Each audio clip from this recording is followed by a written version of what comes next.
Hello and welcome. You're listening to Realpolitik Confidential, episode 15. I'm your host Alex Kishar and today it is the 12th of August 2025.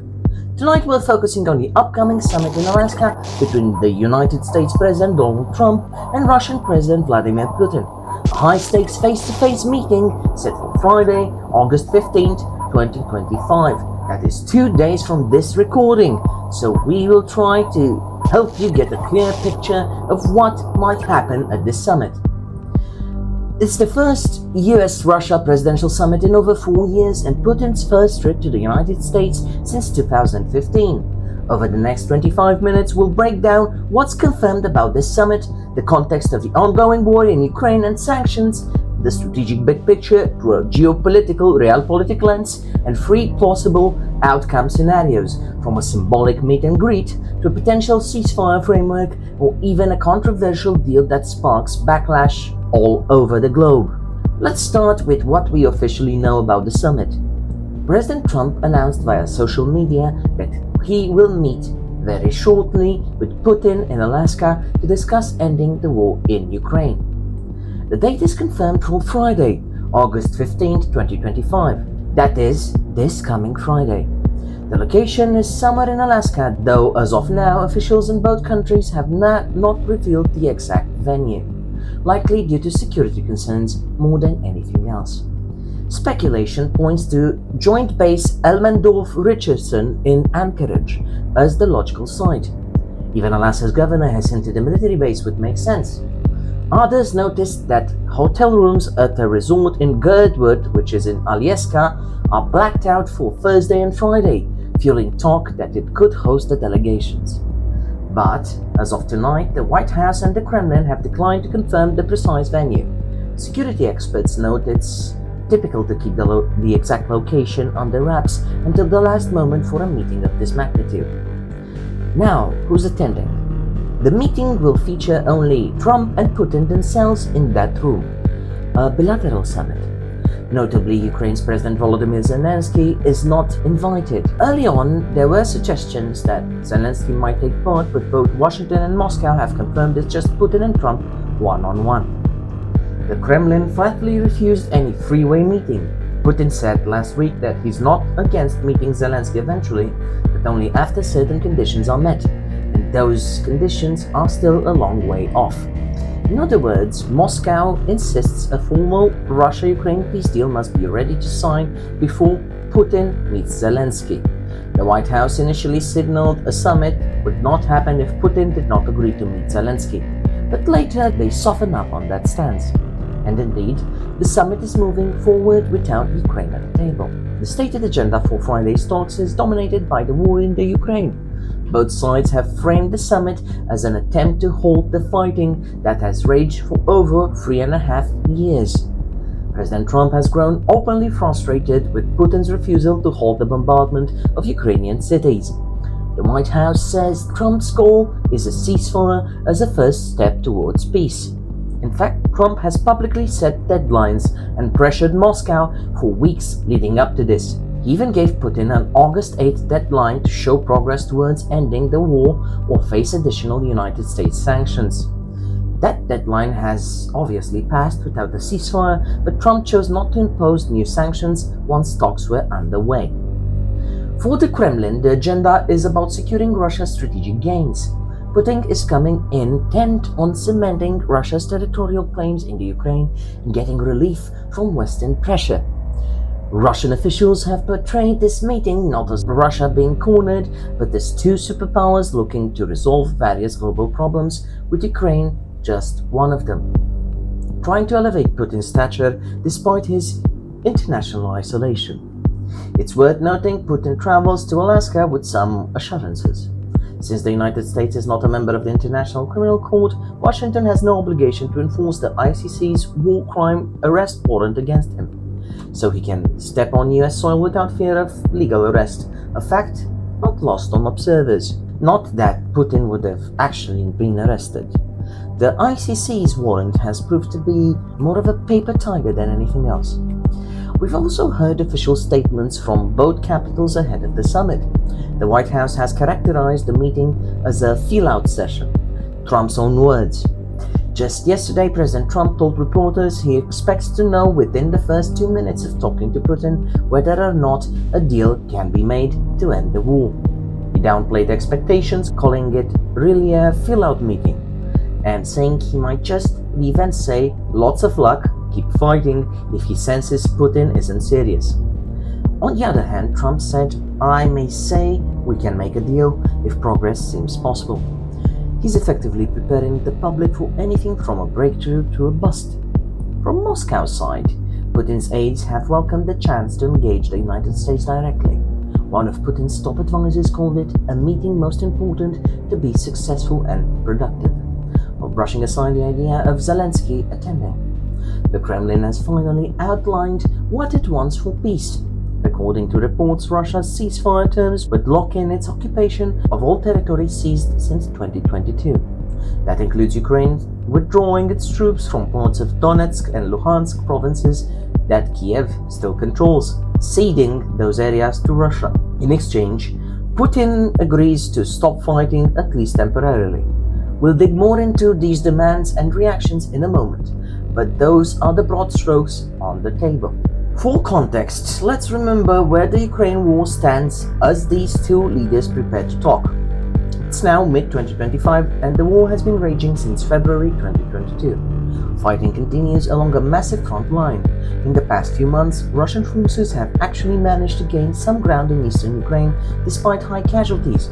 Most importantly, you will notice the immense advancement towards Pokrovsk, which is right now encircled. Yesterday, on the 11th, we've also seen reportedly a 10-kilometer advance by Russian forces. But let's get into it. Ukrainian and Western sources estimate that 1,500 square kilometers, that is approximately 580 square miles, mostly in the Donetsk region, have been taken by Russia in the last 3 months. That's a modest uptick in the pace of Russia's advance compared to the grinding stalemate of 2023 and 2024. But it shows Putin still seeks to seize something seizable before winter. It also shows that the pace has increased now that they expect to meet at the summit, just in order to have as much land as possible at a possible fait accompli negotiation. Ukraine, for its part, has fortified key defensive fortress belts in Donetsk and elsewhere as well, and is fiercely resisting. Both sides have settled into a war of attrition. Civilian areas in Ukraine come under regular Russian missile and drone attack, and Russia has been attempting to create a buffer zone in northern Ukraine regions like Sumy, though Ukrainian forces pushed Russia back there in recent months, even though a few weeks ago we've seen another incursion in Sumy from the Russian border. Ukraine even briefly took some limited action across the border last year, for instance a small incursion in Russia's Kursk region in August 2024.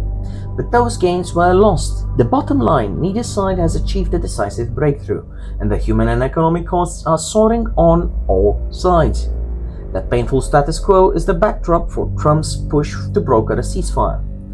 That is, if the Russians don't see this as a potential victory, even at high human and material costs.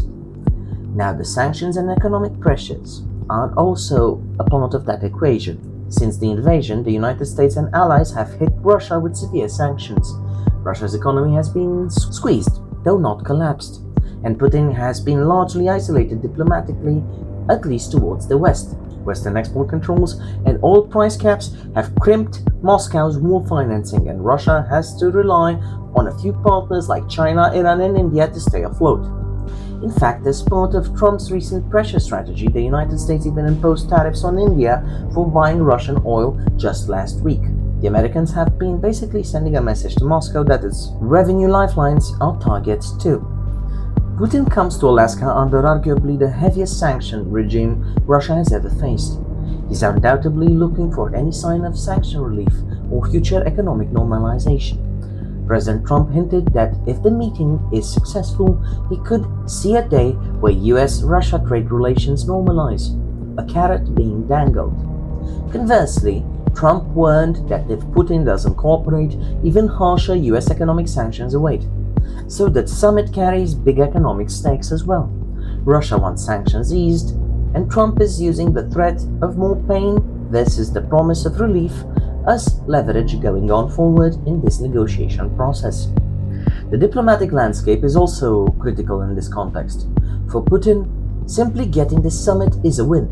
After more than a year of global pariah status, he now gets to stand as an equal with the United States president on US soil. A diplomatic coup for Putin, as one analysis put it. It breaks his isolation and feeds a domestic narrative that Russia is still respected on the world stage.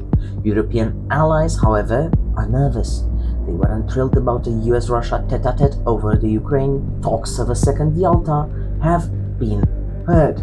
Trump's own European partners have openly expressed doubt about talks that exclude Kiev, warning that peace cannot be achieved without Ukraine's involvement.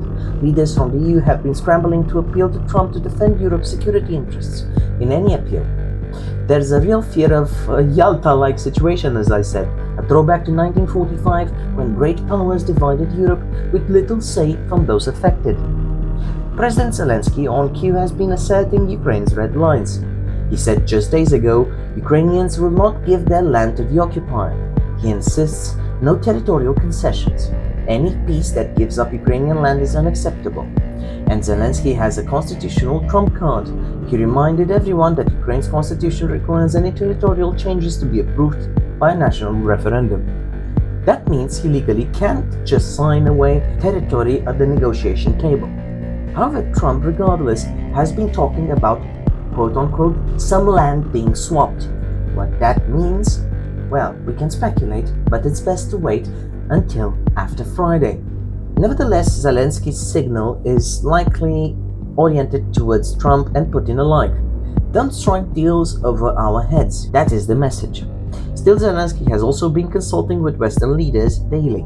He spoke to multiple European heads of government in the last week, trying to ensure Ukraine's interests are not sidelined. Ukraine's officials are frankly worried about being excluded from talks about their own fate. Meanwhile, in Washington, D.C., domestic politics swirl around the summit. Remember, President Trump won the 2024 election in part by promising to end the Ukraine war quickly. Now he's under pressure to deliver results without betraying U.S. strategic interests. Some in Congress, both Democrats and some Republicans even, are wary. They fear Trump might give too much away to Putin just to claim a quick peace.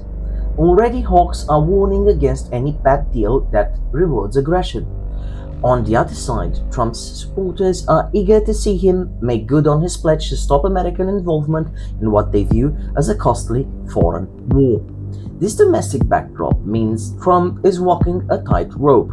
He needs to show progress towards peace, but if he's seen as appeasing Putin, the backlash at home could be fierce. Finally, consider Putin's domestic situation. Though tightly in control, he's fighting an expensive war. There have been cracks from public criticism by hardliners. Let's recall the aborted mutiny in 2023, regardless of its veridicity. And there's also been economic strains on ordinary Russians. Putin might see a ceasefire deal as a way to freeze the conflict, to declare a win at home with the territory captured, and perhaps relieve some pressure from sanctions. But he also can't be seen as backing down. Both leaders in fact have strong personal and political incentives to appear tough, yet deal-making. This summit is as much about optics and positioning as it is about the fine print of any peace plan. Now, for everybody's favorite big picture segment. Let's take back and examine the big picture through a realpolitik lens. In pure power politics terms, each side is pursuing core national interests, and those interests will define what happens in Alaska. For President Trump, the interest is to end the war on terms that US can live with, ideally without getting further entangled in the situation. He wants to reassert American deal-making leadership and shift focus to bigger strategic priorities, mostly towards China or even domestic needs, after years of pouring billions into supporting the Ukraine. If Trump can broker even a ceasefire, he can claim he ended the war, a political victory for him domestically. But he also has to consider the credibility of the United States and alliance commitments. From a realpolitik standpoint, Trump might be willing to accept a frozen conflict or territorial partition if it stops the fighting and keeps NATO out of direct war. even if that means Ukraine loses some territory. It's a cold calculus, trading land for peace. Indeed, Trump has already signaled that there will be some swapping of territories for the betterment of both. That suggests he's open to land concessions as part of a grand bargain. Trump's also leveraging economic might, sanctions and tariffs as negotiation chips, reflecting a hard-nosed cost-benefit approach. Pain for Russia if war continues, and potential relief if it ends. In realpolitik terms, US support for Ukraine is a means to an end, influencing Russia's cost calculus, not an end in itself. If cutting a deal with Putin serves American interests, peace and pivot, in Trump's view, he may push it even if it undercuts Ukraine's ideal outcome and makes the European capitals feel beyond nervous or even betrayed. For President Putin, realpolitik is second nature. His aims to consolidate power and territory and ensure Ukraine remains in Russia's sphere of influence. By meeting Trump, Putin seeks to lock in the gains his army has managed, which is roughly 20% of the Ukrainian territory, including Crimea and parts of the Donbas and southern regions. He'll insist on Ukraine renouncing NATO aspirations and accepting neutrality, perhaps even disarming the nation and setting a certain quota for its military size. Strategically, if Putin can't get Trump to agree to a deal that freezes the conflict with Russia, holding all occupied areas, that's a win for him. He achieves by diplomacy what he couldn't fully by force. And crucially, Russia gets time. Time to fortify, time for Western unity to possibly fray, time to perhaps revisit ambitions later. Realpolitik logic for Putin is take what you can now under favorable terms, and you can always press for more later. It's classic Soviet-style salami tactics, nothing new. It's just its latest iteration. Analysts note that any ceasefire that front-loads territorial concessions to Russia without resolving issues could simply set the stage for future conflict once Russia regroups. But from Putin's immediate perspective, a deal now could lift some sanctions and legitimize his land grab, effectively making the world acknowledge Russia's conquests. It's a classic power play. Solidify gains, break Western resolve, and keep Ukraine weak and out of Western alliances. The power balance going into the summit is interesting. Militarily, Russia has the edge on the ground at the moment, albeit at a great cost. And Russia never really cared about the human cost in its military expeditions. Economically and diplomatically, the United States and the West hold the stronger hand, sanctions biting international isolation of Russia and a multitude of other factors being taken into account. The summit itself is a result of that dynamic. Putin wouldn't be entertaining a US brokered pause if things were going great for him, nor would Trump push so hard for a deal if Ukraine was clearly winning. Realpolitik means both sides see an opportunity. Trump sees a chance to impose a US-shaped solution and stop an endless war, while also gaining political capital as a peacemaker president. And Putin sees a chance to achieve via negotiation what might be out of reach or too expensive on the battlefield, while also driving a wedge between Ukraine and its Western backers and possibly between America and the Europeans as well. We should also note the cost-benefit logic for other players. Europe wants the war ended, but not in a way that rewards aggression. Some argued that Europe would rather have the war keep going rather than have Russia be stimulated by a territorial gain win, which would result in further expeditions and military adventures in zones like Moldova, like the Baltic states, or even Poland or Romania. Ukraine wants peace, but not a pause that lets Russia keep territory and rearm. From Kiev's realpolitik view, a bad peace now could just lead to a worse war later, and they're not exactly wrong from our assessment. So Zelensky's government must weigh. Is a ceasefire that freezes lines worth it? Or is it better to fight on with Western aid, even if the Americans take their protective umbrella? And will the West keep helping if Trump strikes a deal? All these calculations form the tapestry of realpolitik behind the summit. In sum, this meeting is not about friendship, it's about interests. Trump and Putin might have had a personal rapport in the past, but Here, each will be trying to maximize gains for his side at the minimum cost. It's a transactional negotiation. Land, security guarantees, sanction relief, alliance positions, economic zones of influence, resource rights, and so on and so forth. Everything is a bargaining chip. The question is whether there's a zone of possible agreement that both can live with. Given what we've outlined, Putin wanting to keep all occupied Ukrainian land and Trump wanting a deal, and perhaps willing to trade land for peace, there is an overlap, but any agreement will come at Ukraine's expense to some degree. That's the cold reality of great power politics meeting a brutal war. Given everything we know, we can envision three plausible scenarios for how the Alaska summit could play out.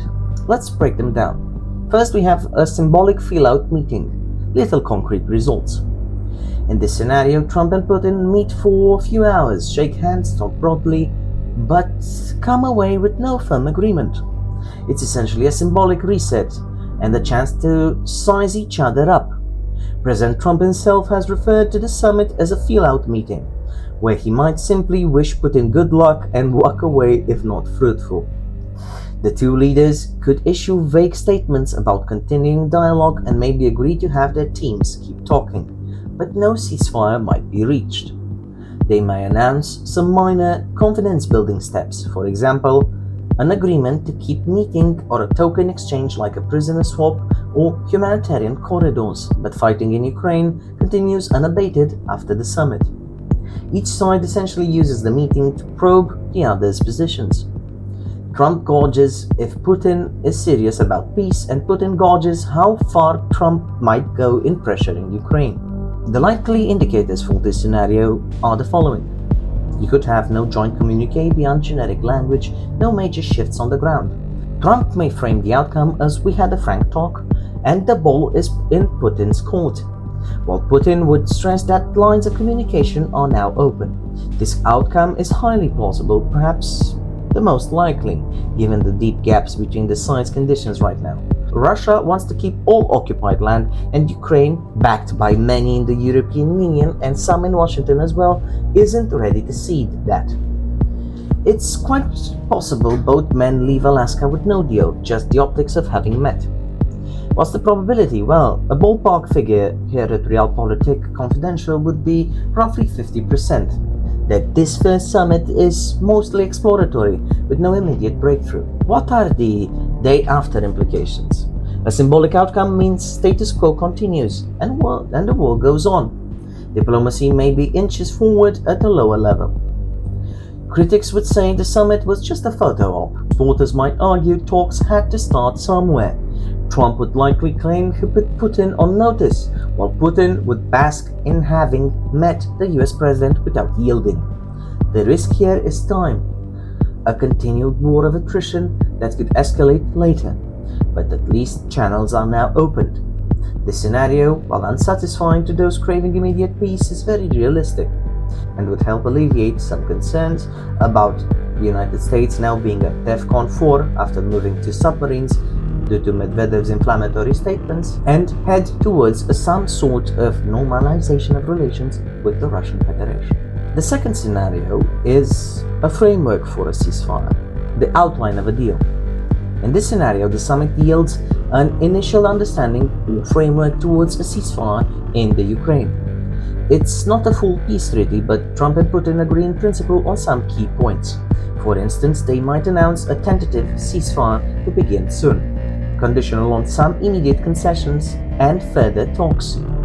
Elements of a framework could include freezing the current front lines, neither side advances further, that's what it basically means, Russia keeping control of areas it firmly holds, like most of Luhansk, Donetsk, Zaporozhye, and Ukraine retaining the rest effectively as a de facto partition along current battle lines. There could be mention of land swaps or security zones. Trump has hinted there'll be some land swapping, good stuff, not bad stuff, for both, in exchange for Ukraine. I'm sorry, sometimes Trump's language is beautiful. In exchange for Ukraine temporarily tolerating Russian control of occupied territories. Russia would halt offensives and maybe withdraw from a few small toehold areas where its forces recently pushed beyond main front lines, for example, pulling back from small incursions in Sumy or in Kharkov. Both sides might also agree to further talks on a formal peace treaty, which would tackle the tougher issues like the status of Crimea or Ukraine's long-term status vis-a-vis NATO, possibly remaining neutral. What are the likely indicators? We'd see a joint statement from Trump and Putin outlining these points. They might use phrasing like mutual steps to pause hostilities or a roadmap for peace talks. Ukraine would not be a signatory at this stage since Zelensky isn't there, but Trump would likely say he'll brief Zelensky and that Ukraine will have to agree to any final deal and even be grateful for the help they received thus far from the West and mostly the United States. Notably, Trump might announce partial sanctions relief or pause on new sanctions as an incentive, while Putin might agree to allow in international observers or some humanitarian aid. This scenario essentially is a ceasefire framework. War stops or is set to stop on the ground while diplomats haggle over a formal peace. What are the implications of this second scenario? A framework ceasefire would be hailed by Trump as a major success. Peace is at hand would be the name of the game. He might declare, at least in terms of silencing the guns. It could reduce immediate violence and save lives in the short term. However, the details matter. If the framework indeed lets Russia lock in its territorial gains, for example keeping all of Donetsk and Luhansk, many will criticize it as rewarding aggression. Ukraine and some Eastern European allies would be wary. Zelensky has said he won't accept any arrangement that gifts land to Russia or a mere pause in killing without a real peace. There would be intense pressure on Kiev whether to go along with this or not. Domestically for Trump, he'd get credit for moving towards ending the war, but also face backlash from those saying he gave Putin what he wanted. The likelihood of reaching even a basic framework in one meeting is moderate, perhaps 30%. It requires both Trump and Putin to compromise a bit. Putin would have to accept just a ceasefire, not a full capitulation by Ukraine, and possibly retreat from a few recent grabbed areas. And Trump would have to endorse a deal that might be seen as freezing the conflict with Russian troops still on Ukrainian soil. That's possible if both are motivated to get a deal and willing to apply pressure on Kiev to consent. This scenario is basically the best case diplomatic outcome of the summit, a real step towards silencing the guns, but it comes with huge caveats and challenges ahead. The third and possibly the most worrying scenario is the following: a bad deal and the backlash of a controversial agreement. In this scenario, Trump and Putin actually strike a bold deal at the summit, but it's one widely seen as a bad deal. This could mean Trump concedes to most of Putin's demands in the Russia agreement. For example, the United States and Russia announced a ceasefire where Ukraine must cede Donetsk and Luhansk entirely to Russia, beyond the current lines, possibly requiring Ukraine to withdraw from territory it still holds in these regions, and even setting up DMZs along those regions and the remaining Ukrainian territory, maybe even formalizing Russia's claim on Crimea. In return, Putin might agree to a ceasefire and withdraw forces from a few peripheral areas and stop attacks, but the core of Russia's invasion gains are legitimized. Trump might also publicly state that the Ukraine will not be allowed to join NATO as part of the deal, satisfying a key Kremlin demand. He could even state that Ukraine must be demilitarized and require some of the equipment which was given to be returned or destroyed. Such an outcome could be called a bad deal, because it would be seen as a US acquiescence to Russian land grabs, essentially carving up Ukraine to appease Moscow. Trump might believe this ends the war, but the backlash would be immediate. First, the Ukrainians. Zelensky's government would likely refuse any deal signed without them that hands over Ukrainian territory. They have repeatedly said no decisions about Ukraine without Ukraine will stand. Ukrainian people who overwhelmingly consider those territories their own would be outraged. In the United States and Europe, many officials would decry the agreement as a Munich-style appeasement or a betrayal of sovereign nations. What are the likely indicators? You could also see Eastern European states go into full panic mode and Brussels militating for a coalition of the willing to go inside the Ukraine and maintain the war efforts, perhaps even in a more direct fashion. But what are the most likely indicators of such a scenario? if you hear an announcement like Ukraine to relinquish Donbas to Russia in exchange for ceasefire, that's a flashing red sign of this scenario. Trump might frame it as both sides will have to cede land for peace. He has indeed said both sides will need to cede territory ultimately. There might be even talk of lifting many US sanctions on Russia as part of that package, and perhaps the US diverting aid money to reconstruction instead of military support. What would be the implications of such a bad deal? The immediate aftermath would be political firestorms. Zelensky could outright reject the deal, effectively nullifying it. He could speak of a betrayal by the Americans. After all, Trump can't force Ukraine to surrender territory if Ukraine chooses to keep fighting, short of cutting off all aid and twisting their arms. In the United States, Trump would face criticism from both parties from their hawkish sides if the deal is seen as undercutting a US ally and rewarding Putin's aggression. Congressional backlash could ensue. Remember, support for Ukraine has bipartisan elements, and even Trump allies might balk at directly giving Putin what he wants. Internationally, European nations try to rally against implementing such terms. You'd see a serious rift in the Western alliance, perhaps even a breakdown. On the flip side, Putin would celebrate. He'd effectively have achieved a major victory. But even for Russia, a half-baked deal could be problematic. If Ukraine rejects it and fighting resumes later, Putin might claim the United States couldn't deliver Ukraine's compliance. It could even escalate if each side accuses the other of bad faith. This scenario is least likely, perhaps 20% or less, because it requires Trump to go against a lot of advice and pressure, and Putin to believe he can get Trump to override Ukrainian sovereignty entirely. However, we can't rule it out, at least not entirely. Trump's rhetoric about knowing a deal within minutes and insisting that land swapping will happen suggests he might be confident in selling a hard bargain. The key point, a unilateral Trump-Putin grand bargain that is bad for Ukraine, would face fierce resistance and could backfire. It could even jeopardize the Western alliance, potentially leading to no real peace if Ukraine or Europe refuse to go along, and leaving the situation arguably worse than before the summit. It's a risky outcome, hence unlikely, but one that many in Kiev and Europe fear enough to publicly warn against. Those are the three broad scenarios: a modest status quo meeting, an incipient deal, or a highly controversial Yalta-like agreement. Of course, reality could bring variations or a mix of these elements. Diplomacy can surprise us, sometimes positively and sometimes not.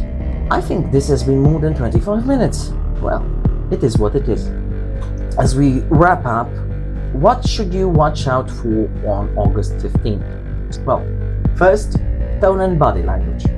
For example, are Trump and Putin all smiles, or do they look tense? Second, the presence or absence of a joint statement or a press conference. If they appear together to take questions, it would indicate a more positive outcome. Third, the specific language in any announcement. Phrases like ceasefire, frozen conflict, land swaps, security guarantees will tell us who's got what. Keep an ear out for how Trump describes Ukraine's role.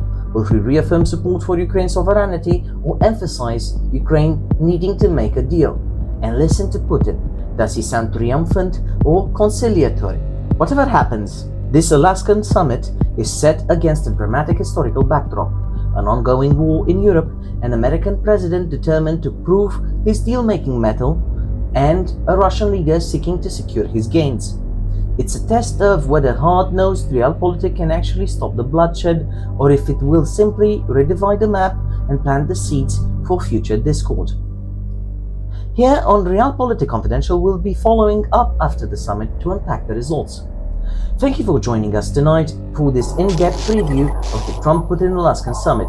I have been your host, Alex Krishan. Good night, and stay for our special coverage after August 15th. Thank you for listening to us, and remember, less ideology, more analysis should be your motto as well, not just ours. Stay safe out there, and see you next time.